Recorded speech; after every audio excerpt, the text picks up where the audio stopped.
Crafty Radio. This is Chiara Nicoletti. I'm with Brett Morgen, director, and Paul Massey, re-recording mixer for MOONAGE Daydream. Brett, I read in an interview that you said with Bowie had an opportunity to create a roadmap for how to live a satisfying, fulfilling life in the 21st century. So is that true? Can you elaborate on that?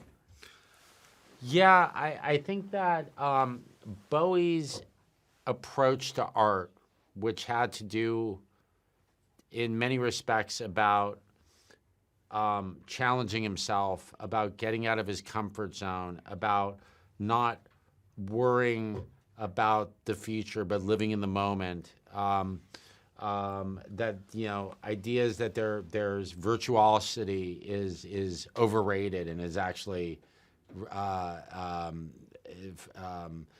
Bowie's approach was just to really try to timestamp. He was like a historian trying to kind of timestamp the moment he was in.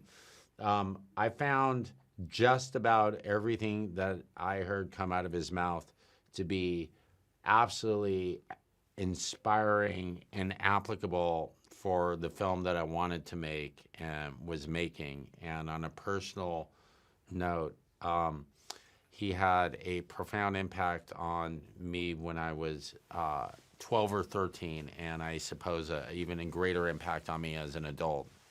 Paul, you managed to remix and translate, Bowie's original stems for the theater, for the cinema theater. So how did you work on that, and were you guided somehow by Bowie's own narration?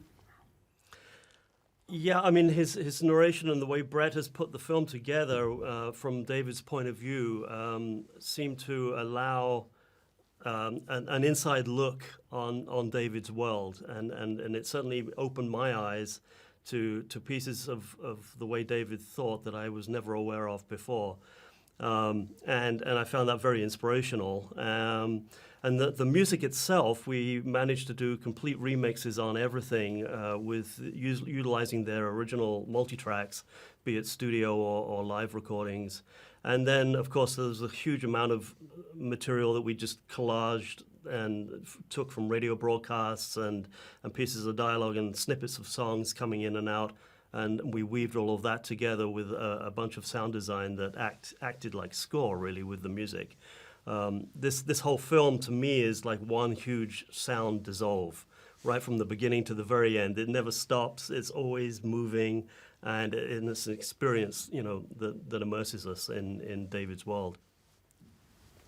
The feeling I had is that you both focus thematically on both David Bowie's spiritual vision and also his way of revolutioning everything, stereotypes, boundaries, perception, gender. Was this one of the main elements that you had in mind while working? Well, you just ran through a list of all of the kind of sub-themes of the film that all go back to the main through line, which is transience. So each one of those elements that you introduced, spirituality, gender fluidity, the creative process, cut-up approach, wandering, getting out of your environment, staying on the move. All of these relate to what David himself referred to as the through line of his work.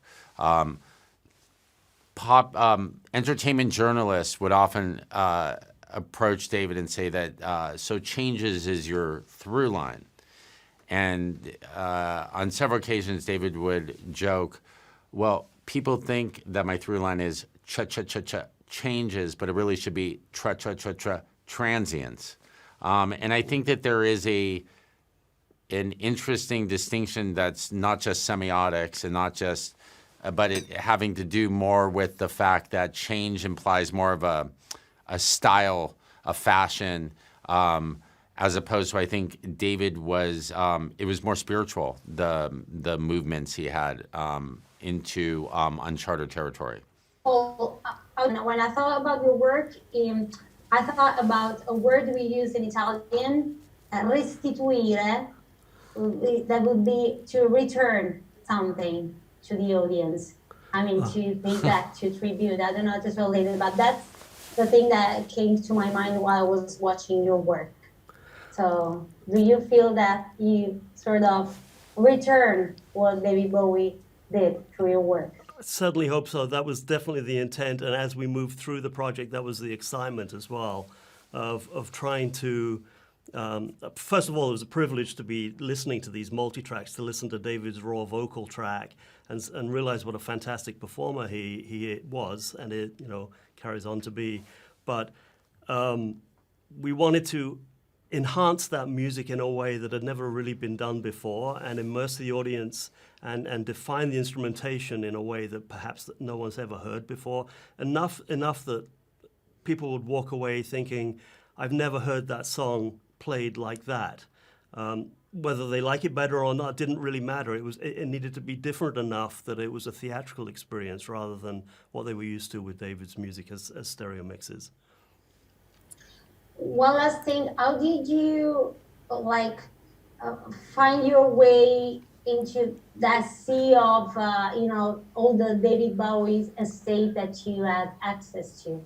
Yeah, I found most of what I needed. I haven't broken down how much of the film came out of the archive versus from other sources. And I've been asked a lot by Bowie fans to kind of break it down, and I'm like, if you're asking that question, you're kind of missing the point of the film.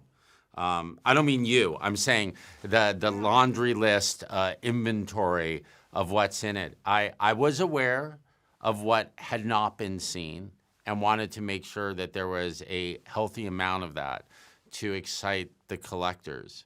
But I really reject the idea of identifying that which has been seen versus unseen, because that's not filmmaking, that's not art, that's those are facts, and I say fuck facts. I'm an artist, I'm into impressions.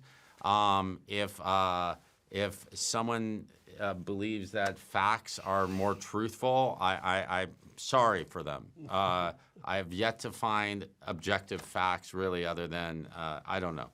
I'm going off on a tangent, but I'm very much into art that doesn't have facts involved. And we've been talking to Brad Morgen and Paul Massey for MOONAGE Daydream, and this is Chiara Nicoletti for Fred, the Festival Insider.